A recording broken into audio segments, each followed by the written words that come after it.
नमस्कार दोस्तों, राम राम। आज हम बात करने वाले हैं बुध की महादशा के बारे में। और शनि महादशा के बाद विंशोत्तरी महादशा के सीक्वेंस में बुध की महादशा आती है। आज हमारा महादशा डिकोडेड जो पूरा हमारा प्लेलिस्ट है या जो हमारी सीरीज है, it is coming to an end with Budh mahadasha. तो बुध यानी कि मर्क्यूरी जो है एक बहुत ही इंपॉर्टेंट प्लैनेट है। मेरी मानो तो बुध जो है, मर्क्यूरी जो है, वो आज के ज़माने में सारे 9 ग्रहों में से सबसे इंपॉर्टेंट प्लैनेट अगर कोई है तो वो बुध ग्रह ही है, मर्क्यूरी ही है। और अगर ये एक ग्रह आपका ठीक है तो आपकी ज़िंदगी इसके बलबूते जो है वो निकल सकती है। और दूसरा अगर कोई ग्रह है तो उसको आप मात भी दे सकते हैं यूजिंग दिस वन प्लैनेट। तो मर्क्यूरी यानी कि बुध की महादशा जो है वो 17 साल तक चलती है।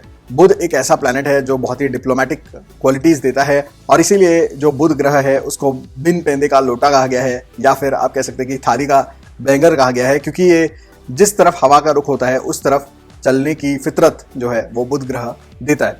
तो बुध प्रेडोमिनेंट जिसका होता है वो इंसान हमेशा डिप्लोमेटिक होता है। वो सबसे दोस्ती बनाकर रखना चाहता है, चाहे उसके इंटेंशंस असली हो या ना हो। वो अपने फ़ायदे के लिए किसी से भी दोस्ती कर सकते हैं और अपना फ़ायदा निकालने की कोशिश कर सकते हैं। तो बुध की महादशा में आप जो है बुध के जैसे ही बन जाएंगे, यानी कि बुध के जितने भी एट्रीब्यूट्स हैं, किरदार है, वो पूरा आपके अंदर आ जाएगा। और बुध एक अच्छा कम्युनिकेशन स्किल्स देने वाला प्लैनेट है।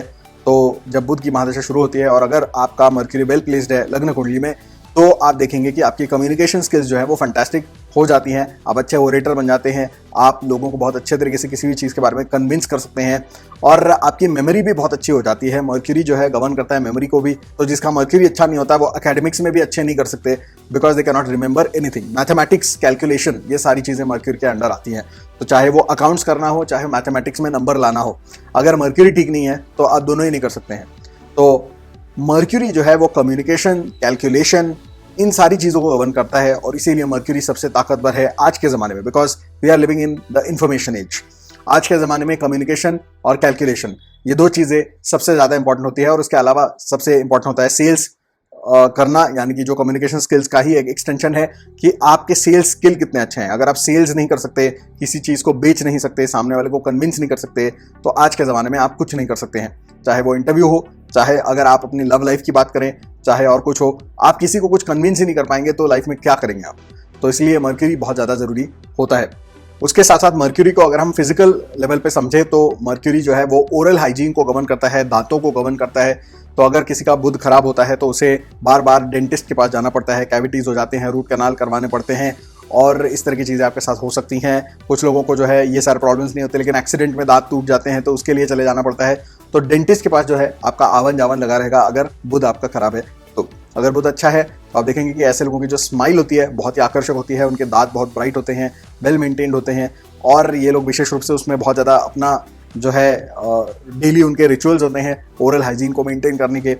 तो इस तरह के इनके हैबिट्स बन जाते हैं। तो बुध की महादशा में आप देखेंगे कि अगर बुध खराब है तो आपका ओरल हाइजीन जो है वो खराब हो जाएगा। आपको specially you have to take care of your oral hygiene, dental health, और आपको जो है शायद डेंटिस्ट के पास भी जाना पड़े। इसके अलावा मर्क्यूरी जो होता है वो आपके नर्व्स को गवर्न करता है। तो आपकी जो नर्वस सिस्टम है उसको भी बुध ही गवर्न करता है, और इसीलिए चाहे आपका हार्ट हो, चाहे पैरालिसिस हो, ऐसी चीज़ें भी उनको होती हैं जिनका मर्क्यूरी खराब हो जाता है। तो मर्क्यूरी अच्छा होना कितना ज़रूरी है आपको इन सारी चीज़ों से समझ में आ रहा होगा। बाकी जो ग्रह हैं वो तो अपने अपने रिजल्ट देते ही हैं, लेकिन मर्क्यूरी ऐसी चीज़ों पे रिजल्ट सबसे ज़्यादा डाल रहा है जो आज के डे एंड एज में, आज के ज़माने में हमारे लिए बहुत ज़्यादा ज़रूरी हो गए हैं। और हेल्थ में भी ऐसी चीज़ों पे मर्क्यूरी का गवर्नेंस है जो बहुत ज़्यादा ज़रूरी होता है। तो जैसे मैंने कहा कि नर्व्स, अगर आपके नर्व्स ही काम नहीं करेंगे तो फिर बाकी की बॉडी कितनी भी हट्टी कट्टी क्यों ना हो, उसका कोई मतलब नहीं है। तो मर्क्यूरी एक बहुत ही क्रूशल प्लैनेट है, फास्ट मूविंग प्लैनेट है।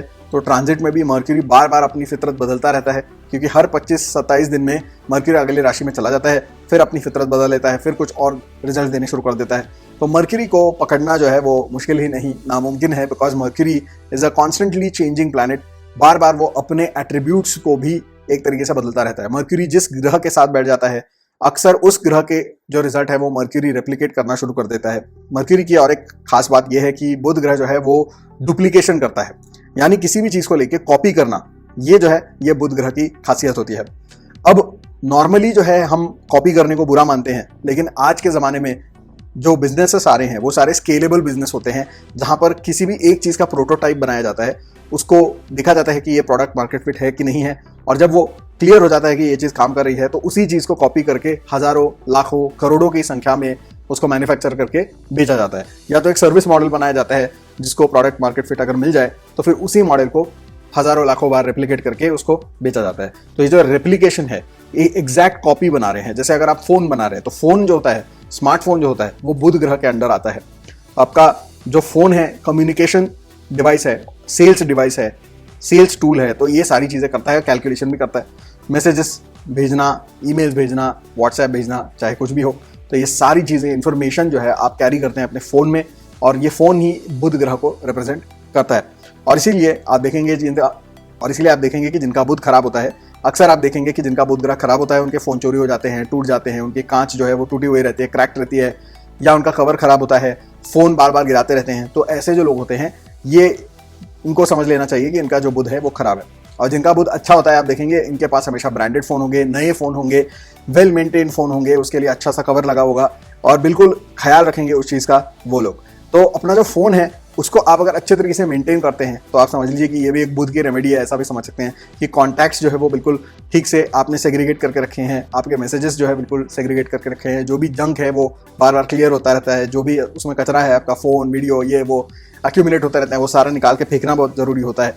और phone, you have to take care of the phone कि वो टूटा फूटा ना हो और क्रैक्ड ना हो। इस तरह की चीज़ें भी अगर आप देखते हैं तो आप समझ जाइए कि बुध से रिलेटेड जितने भी आपके प्रॉब्लम्स हैं वो सॉल्व होते हुए आपको नजर आएंगे। बिकॉज बेसिकली बुध जब खराब होता है, आपको अपने कम्युनिकेशन स्किल्स पे सबसे पहले काम करना होता है, दूसरा आपकी नर्वस हेल्थ पे काम करना होता है, और तीसरा आपके जितने भी ये कम्युनिकेशन डिवाइसेस हैं उनको आपको संभाल के उसका इस्तेमाल करना होता है। तो इन सारी चीज़ों पे जब आप ध्यान दे देते हैं तो बुध अपने आप ठीक हो जाता है। तो बुध ग्रह एक बहुत ही इंटरेस्टिंग प्लैनेट है। अगर आपके पास ये सारी चीज़ें हैं जो बुध ग्रह देता है, यानी कि fast calculation, good communication, sales techniques और डुप्लीकेशन, यानी कि आप बहुत जल्दी कहीं से आइडिया पकड़ते हैं, उस आइडिया को डुप्लीकेट करके उसको अगर आप वापस रिक्रिएट कर सकते हैं, और अगर एक अच्छे आइडिया को लेके हज़ारों, लाखों, करोड़ों में आप उसको डुप्लीकेट कर सकते हैं, तो आप समझिए कि बुध जो है आपको मालामाल बना देगा। बुध ग्रह जो है वो एकदम इंडस्ट्रियस प्लैनेट है, बिजनेस दिखाने वाला प्लैनेट है। तो अगर आप व्यापार करना चाहते हैं किसी भी तरह का, तो बुध ग्रह ही आपको व्यापार में सक्सेसफुल बना सकता है। क्योंकि अगर आप बुध ठीक नहीं है तो आपका जो पैसे का हिसाब है वो ही कभी ठीक नहीं हो सकता है। जिनका बुध ग्रह खराब होता है वो हमेशा अपनी जो कम्युनिकेशन होती है बिना प्रैक्टिस के करते हैं। कुछ भी उनके दिमाग में रेडी नहीं होता है कि क्या बात करनी है, ऐसे ही पहुंच जाते हैं मीटिंग्स में, प्रेजेंटेशंस में, और कुछ भी बोल के आ जाते हैं। और जिनका बुध खराब होता है वो लोग कैलकुलेशन भी, हिसाब भी, सब कुछ मेंटली करते हैं, यानी कि सारा जो हिसाब है वो यहाँ पे होता है और वो सारा गलत होता है उसके वजह से। जो लोग, जिनका बुध अच्छा होता है, वो लोग हर चीज़ को बहुत डिसिप्लिन से मेंटेन करते हैं, किताब में मेंटेन करते हैं, किसी एक्सेल शीट में मेंटेन करते हैं, हिसाब हमेशा रिटर्न फॉर्मेट में लिखा हुआ होता है, और बिल्कुल करीने से हर चीज़ सिस्टमैटिकली वो लोग ऑर्गेनाइज करके चलते हैं। और इस वजह से भी उनकी मेमोरी जो है वो काफ़ी शार्प होती है, और फिर ये जो सारी चीज़ें हैं वो उनके काम आती हैं, because this discipline takes them a long way. तो मर्क्यूरी जो है वो हमेशा ये सारी चीज़ें आपको देता है। You become very systematic with your words, your numbers, you become very wise with them, very systematic, very polished, and you know how to use them effectively. और आप अपना काम निकाल ही लेते हैं किसी से भी। तो ऐसा होता है बुध ग्रह का ये जो है बेसिक मैंने आपको एक डिस्क्रिप्शन दे दिया। इसके अलावा अगर हम बुध ग्रह की बात करते हैं तो बुध ग्रह 6ठे, 8वें और 12वें घर में बहुत ही खराब प्रभाव देता है, यानी कि आपकी कम्युनिकेशन, कैलकुलेशन, एजुकेशन, उसके बाद आपके जो ओरल हाइजीन, डेंटल हेल्थ, ये सब कुछ खराब होना शुरू हो जाएगा। और अगर आप लेट लाइफ में हैं, यानी 50-60 प्लस हैं, तो आप देखेंगे कि आपके जो है पैरालिसिस या हार्ट से रिलेटेड कुछ प्रॉब्लम्स, नर्वस प्रॉब्लम्स आने के चांसेस भी बढ़ते चले जाते हैं। यूजुअली ऐसे लोगों को ही जो है ब्रेसेस वगैरह लगाना पड़ते हैं, या ऐसे ही लोग होते हैं जिनको डेंचर्स लगाने पड़ते हैं बुढ़ापे में। तो अगर आपका बुध खराब है, 6ठे, 8वें, 12वें में है, तो वो डेफिनेटली आपको बहुत खराब प्रभाव देगा। उस केस में आपको उपाय करना जो है वो बहुत ज़्यादा जरूरी हो जाता है। उसके अलावा अगर हम बात करें खराब घरों की, तो बुध ग्रह जो है 4थे घर में बहुत ही खराब प्रभाव देता है। तो 4थे घर में जब जब बुध होता है तो आप देखेंगे कि ऐसे लोगों के घर में ग्रह कला जो है हमेशा चलता रहता है, और उनके किसी ना किसी गाड़ी, मशीन, फ़ोन, किसी ना किसी चीज़ के रिपेयर ही चलते रहते हैं। रिपेयर पे ही पैसा खर्च होता रहता है, और उनकी जो हेल्थ है वो भी हमेशा किसी ना किसी वजह से खराब होती रहती है। तो ये होते हैं बुध ग्रह के खराब प्रभाव इन भावों में 4, 6, 8 और 12।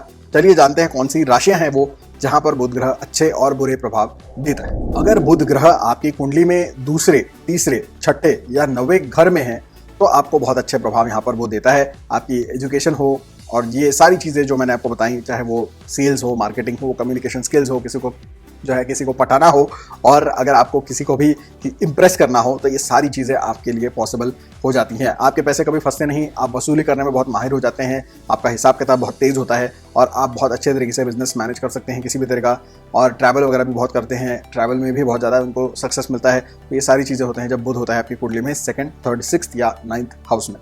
अब बात करते हैं राशियों की। तो राशियों में अगर बुध ग्रह बैठ जाए मेष राशि में, कर्क राशि में, वृश्चिक राशि में, धनु राशि में या मीन राशि में, तो यहाँ पर बुध ग्रह बहुत ही खराब प्रभाव आपको देता है। और अगर बुध ग्रह बैठ जाता है ऋषभ राशि में, मिथुन राशि में, कन्या राशि में, तुला राशि में, मकर राशि में और कुंभ राशि में, तो आपको बहुत अच्छे प्रभाव यहाँ पर मिलते हैं। सिंह राशि में आपको न्यूट्रल प्रभाव यहाँ पर देखने को मिल जाएंगे।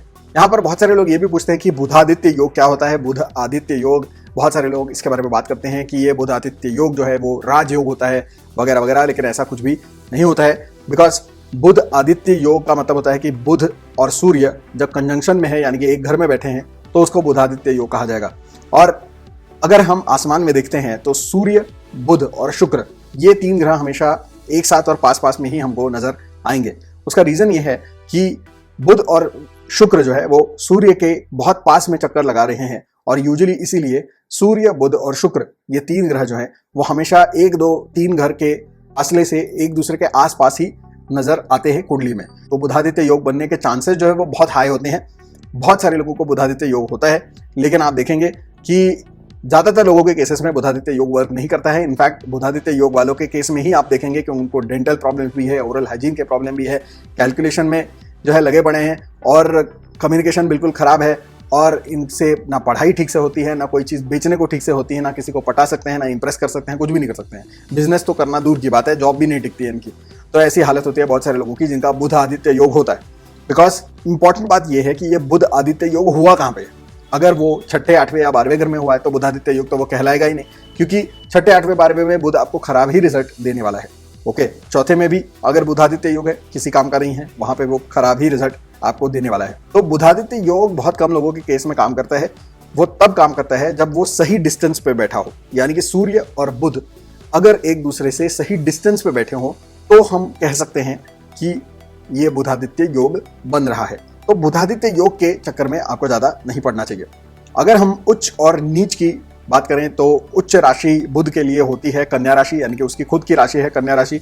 वहां पे अगर बुध ग्रह बैठ जाता है तो वो बहुत ज्यादा अच्छे प्रभाव देता है। इस केस में आप देखेंगे कि ऐसा व्यक्ति बहुत ही ज्यादा चतुर, चालाक, चपल और बहुत ही उसके पास जो है उसकी कम्युनिकेशन स्किल की बात कर लो या कैलकुलेशन की बात कर लो, वो हमेशा अपने आसपास के लोगों से और अपने कॉम्पिटिटर से 50-60 स्टेप्स आगे होता है, 100 स्टेप्स आगे होता है। कोई भी इसका हाथ पकड़ नहीं सकता है। तो उस लिहाज से देखा जाए तो बुध कन्या राशि में जब होता है तो बहुत ही बढ़िया प्रभाव आपको देखने को मिलेंगे। और ये लोग रिसर्च वगैरह में अगर जाते हैं तो बहुत ही कमाल का काम करते हैं, चार्टर्ड अकाउंटेंट वगैरह बनते हैं, बहुत कमाल का काम करते हैं। और अगर पॉलिटिशियन बन जाए तो इनसे ज़्यादा और इनसे बड़ा तिकड़मबाज कोई भी नहीं होता है। पॉलिटिक्स में भी इनका कोई हाथ पकड़ नहीं सकता है। बुध ग्रह की जो नीच राशि होती है वो होती है मीन राशि। मीन राशि में बुध ग्रह अगर हो तो बहुत ही खराब होता है। इनकी ना मेमोरी ठीक होती है, ना स्पीच ठीक होती है, ना कैलकुलेशन, ना कम्युनिकेशन, ना बिजनेस सेंस, ना डिप्लोमेसी। कहीं पे भी किसी से भी झगड़ा कर बैठते हैं, किसी के भी साथ जो है वो पंगा ले लेते हैं, गलत लोगों के साथ पंगा ले लेते हैं, बिना हिसाब किताब के बिजनेस में कूद पड़ते हैं, नुकसान करते हैं, कर्जा जो है वो लेते चले जाते हैं, कर्जों में डूब जाते हैं, अपनी बीवी के साथ हमेशा झगड़ा करते रहते हैं, पति के साथ झगड़ा करते रहते हैं, परिवार वालों के साथ भी झगड़ा करते रहते हैं। जहाँ पे जाओ इनके या तो कर्जे होते हैं या तो झगड़े होते हैं, और इसीलिए ये पूरे दुनिया से जो है अलग थलग पड़ जाते हैं, अकेले पड़ जाते हैं और अपने ही किसी कोने में बैठ के रो रहे होते हैं कि ये मेरे साथ क्या हो गया। लेकिन ज़्यादातर ये सब कुछ इनकी खुद की क्रिएशन होती है, सेल्फ क्रिएशन। तो बुध ग्रह जब मीन राशि में होता है तो बहुत खराब प्रभाव देता है। अब यहाँ पे एक उल्टी चीज़ मैं बताना चाहता हूँ, बहुत ही इंटरेस्टिंग चीज़ बताना चाहता हूँ, वो ये है कि जब बुध ग्रह मीन राशि में यानी कि नीच में होता है, लेकिन फिर भी अगर आप एक फिक्शन राइटर हैं या मूवी मेकर हैं, तो जो फिक्शन लिखने वाले लोग हैं तो उनके लिए ये बुध नीच का होने से भी बहुत ज़्यादा अच्छे प्रभाव इन लोगों को मिलते हैं। तो ये एक बहुत ही आश्चर्य की बात है, बड़ी विचित्र बात है कि जब बुध होता है नीच में यानी कि मीन राशि में, तो जो लेखक होते हैं या सिनेमा बनाने वाले या वेब सीरीज बनाने वाले होते हैं, जो फिक्शन बनाते हैं, काल्पनिक चीज़ें बनाते हैं, उन लोगों को बड़ा फायदा होता है। आप देखेंगे कि ऐसे लोग बहुत ही उम्दा तरीके से फिक्शन लिखते हैं, जैसे कि जेके रोलिंग हो गई, बहुत उम्दा तरीके से उन्होंने हैरी पॉटर की पूरी दुनिया बनाई है, मतलब उसकी एक लैंग्वेज है, हर चीज़ उसके अंदर डिटेलिंग की गई है। तो ये अपने ख्यालों में जो खोने की उनकी एक प्रवृत्ति होती है, जब बुध नीच का होता है तो आदमी हमेशा अपने ख्यालों में खोया रहता है। उससे दुनिया से कोई लेना देना नहीं होता, वो अपनी ही दुनिया एक बनाता है दिमाग में और वहमी हो जाता है। अब नॉर्मली ऐसा आदमी जो है पागल कहलाएगा, विम्सिकल कहलाएगा, लेकिन जब वो लेखक बन जाता है, आर्टिस्ट बन जाता है या क्रिएटिव माइंड हो जाता है उसका, तो फिर ये जो नीच का बुध है वो इनके लिए बहुत ज़्यादा एडवांटेजेस हो जाता है। अगर आप लॉर्ड ऑफ द रिंग्स अगर आपने पढ़ा है तो उसके अंदर आप देखेंगे कि उस व्यक्ति का भी जो बुध है वो मीन राशि का है।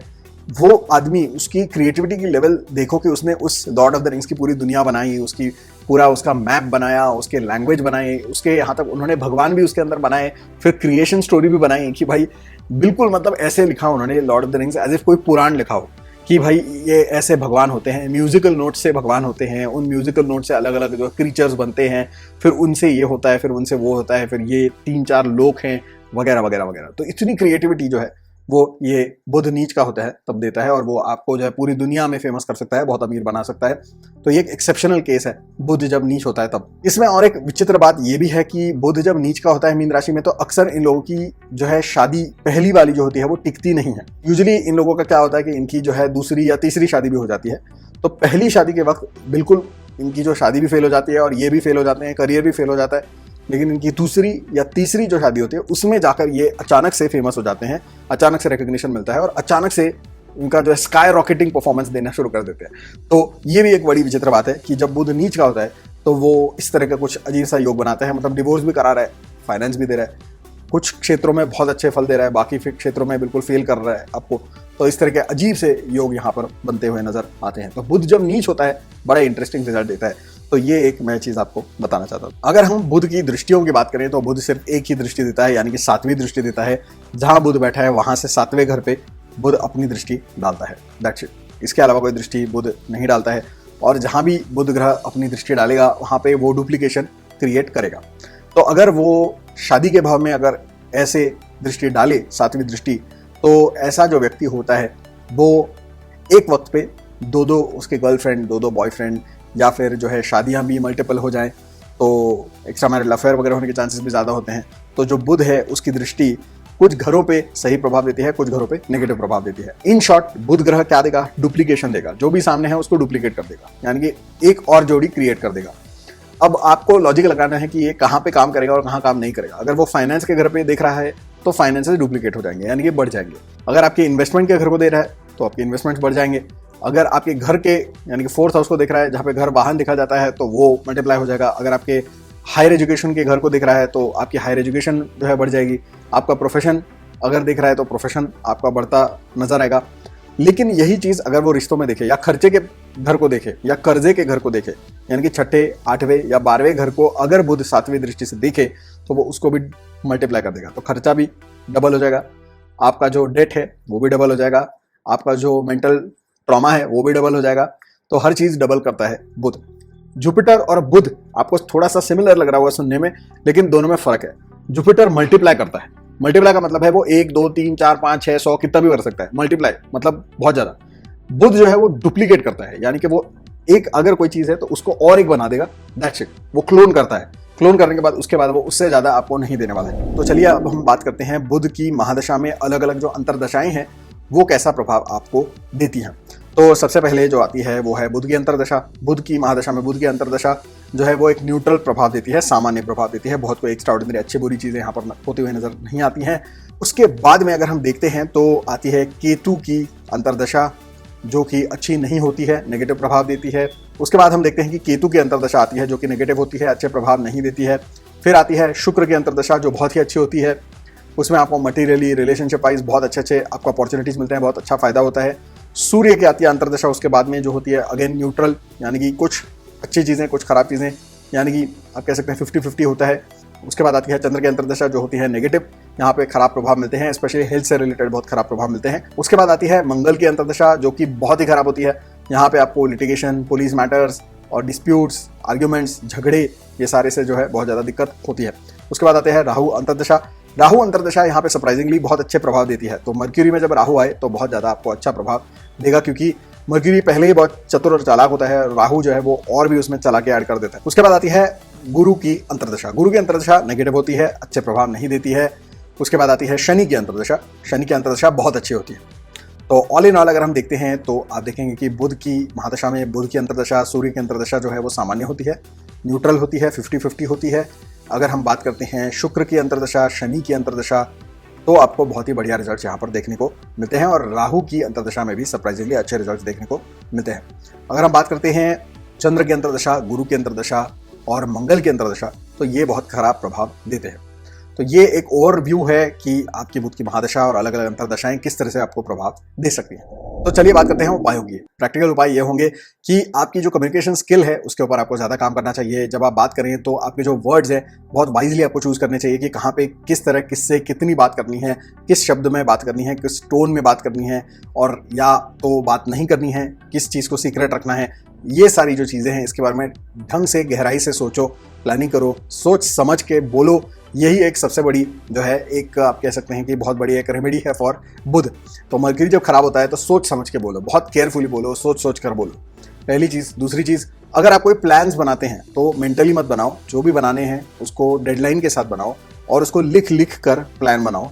उसकी टू डू लिस्ट बनाकर अपने फ्रिज पे या कहीं पे भी लगाओ जहाँ पे वो सामने आपको दिखती हो, और वो लिस्ट आपको फॉलो करनी है, उसको कंप्लीट करना है। तो ये एक अच्छी आपको मैं टिप दे रहा हूँ।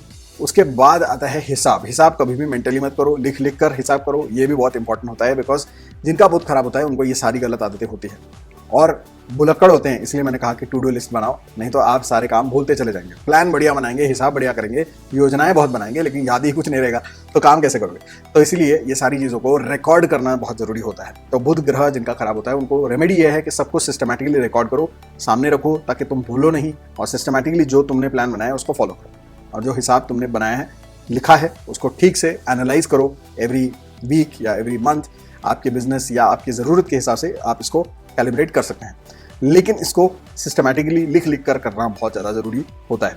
इसके अलावा आपके डेंटल हाइजीन, ओरल हाइजीन, इसके बारे में आपको ज़्यादा कॉन्शियस रहना चाहिए। अगर आप डेंटल फ्लॉस और जो है माउथ फ्रेशनर, इन चीज़ों का इस्तेमाल करते हैं तो बहुत अच्छा रहता है आपके लिए। और आपको ज़्यादा कोशिश करनी चाहिए कि आप मीठी बातें करें, क्रिटिसिज्म कम करें, किसी के बारे में गॉसिप ना करें। और एक चीज़ यहाँ पे यह है कि बुध ग्रह आपको डिप्लोमेसी देता है, लेकिन डिप्लोमेटिक होना भी कहाँ पे ठीक है और कहाँ नहीं है ये आपको समझना पड़ेगा। बिकॉज एक कहावत है, ग्रीक फिलोसोफर ने बोली थी कि a friend to all is a friend to none. यानी कि अगर आप सबके दोस्त हैं तो आप किसी के दोस्त नहीं हैं, यानी कि आप परम स्वार्थी हैं। तो इस तरह के अगर आप दोस्त हैं तो किसी काम के नहीं है। तो आपको जो है डिप्लोमेटिक होना अच्छी बात है, लेकिन इतना भी डिप्लोमेटिक मत बनो कि किसी चीज़ के लिए आप स्टैंड अप नहीं कर सको, या किसी प्रिंसिपल के लिए खड़े ना हो सको, या अपने दोस्त के लिए खड़े ना हो सको, तो उसका कोई मतलब नहीं है। तो डिप्लोमेसी कभी कभी आपको जो है खतरे में भी डाल सकती है, क्योंकि जो लोग होते हैं उनको भी समझ में आता है कि आप डिप्लोमेटिक बन रहे हो, and then after a point there is a trust deficit, यानी कि लोग आप पे भरोसा करना बंद कर देते हैं कि ये तो हर चीज़ में अच्छा ही बोलता है, हर आदमी के लिए अच्छा ही बोलता है, ये तो हर बारी में डिप्लोमेटिक ही होता है, तो फिर इसका क्या मतलब है। तो इस तरह की एक थोड़ी सोच बन जाती है आपके बारे में, फिर आपकी क्रेडिबिलिटी खत्म हो जाती है, लोग आप पे विश्वास ही नहीं करते उसके बाद में। तो बुध ग्रह आपको चतुर चालाक तो बनाता है, लेकिन ओवर कॉन्फिडेंस भी दे देता है, जिसके वजह से कई बार आप अपनी इमेज को खराब कर लेते हैं, जिसके बाद आपका विश्वास खत्म हो जाता है मार्केट में लोगों के साथ, और इसीलिए फिर आपके संबंध और बिजनेस दोनों ही सफर करता है। तो इसीलिए आपको ये जानना होगा कि डिप्लोमेसी कहाँ दिखाएं, कितनी दिखाएं और कहाँ ना दिखाएं, ये आपको विवेक होना चाहिए। अगर आप फॉरेन लैंग्वेज वगैरह सीखते हैं तो फॉरेन लैंग्वेज सीखना या कोडिंग सीखना, इन चीज़ों से भी आप देखेंगे कि आपका जो बुध ग्रह है वो अच्छे प्रभाव आपको दे सकता है, बिकॉज बुध ग्रह जो है वो लैंग्वेजेस को और कम्युनिकेशंस को गवर्न करता है। तो ये भी मैंने आपको बताया, और मैंने आपको पहले ही बताया कि स्मार्टफोन जो है, आपका फ़ोन जो है, उसको आपको डीक्लटर करना है, उसको यूज़ करना है for to do list, for organizing your task and for properly organizing your work, holding important information. लेकिन आपके फ़ोन को अच्छे तरीके से मेंटेन करना भी उतना ही ज़रूरी होता है। उसके साथ साथ आपके जो बैंक अकाउंट्स हैं, हिसाब है, वो बहुत ही क्लोजली आपको मॉनिटर करना चाहिए कि आपने कहाँ पे कितने अकाउंट खोले हैं, कहाँ पे कितना पैसा रखा है, किसको कितना दिया है, नहीं दिया है। इन सारी चीज़ों के बारे में आपकी एक रिटन समरी आपके पास होनी चाहिए। ये है प्रैक्टिकल रेमेडीज़ फॉर बुध ग्रह। अगर आप पूजा पाठ कुछ करवाना चाहते हैं तो दुर्गा सप्तशती का आप पाठ कर सकते हैं, करवा सकते हैं, हवन भी कर सकते हैं। नवचंडी याग अगर आप करते हैं तो ऐसा माना जाता है कि बुध ग्रह के जितने भी दोष हैं वो शमन उनका हो जाता है। तो ये थे हमारे बुध महादशा के सारे लक्षण, सारे रिजल्ट, सारे उपाय और इन्फॉर्मेशन। तो उम्मीद करता हूँ कि आपको आज का वीडियो पसंद आया होगा। Like this video, share this video, subscribe to my channel, press the bell icon. और इसी के साथ हमारी जो है महादशा डिकोडेड सीरीज है वो खत्म होती है। अगर आप इसके पहले Ketu, Venus, Sun, Moon, Mars, Rahu, Jupiter, Saturn, ये सारे आप वीडियोस देखना चाहते हैं तो हमने एक प्लेलिस्ट बनाई है इस चैनल पर, उसका नाम है महादशा डिकोडेड। उस प्लेलिस्ट में जाइए और आपको सीक्वेंस में केतु से बुध तक सारे वीडियोस आपको वहाँ पर देखने को मिल जाएंगे, और आप इसके बेसिस पे कुछ अपने जो इंटरप्रिटेशंस है उनको आप समझ सकते हैं। और अगर आपको अच्छा लगता है कमेंट करके बताइए मुझे, और अगर आप और ज़्यादा ऐसे वीडियो सुनना चाहते हैं तो उसके बारे में भी मुझे कमेंट करके बताइए, ताकि मैं ऐसी और सीरीज आपके लिए लाता रहूं और आपके इन्फॉर्मेशन को बढ़ाता रहूं, ज्ञान को बढ़ाता रहूं। तो मिलते हैं शुक्रवार को रात को 9:30 बजे अगले एपिसोड में। तो stay tuned to my channel. Till then, may God bless you all.